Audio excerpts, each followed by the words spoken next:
Sa kauna-unahang pagkakataon, naganap ang Mango Harvest Festival sa Ilocos Sur. Ginanap ito sa isang mango farm sa Barangay Jordan, Bayan ng Sinait. Mula sa mga teknolohiyang ibinigay ng Agriculture Office, 120 calendar days ang kanilang binilang mula sa pamumulaklak ng mga puno ng mangga hanggang sa maging harvestable ang bunga.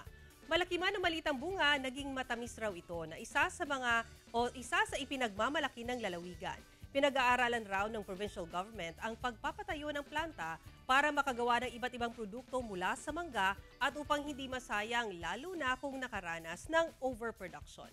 Tinatayang 5 ang variety ng mangga sa Ilocos Sur pero tanging ang Carabao Mango ang marketable o maganda ang presyo na kailangan daw maparami.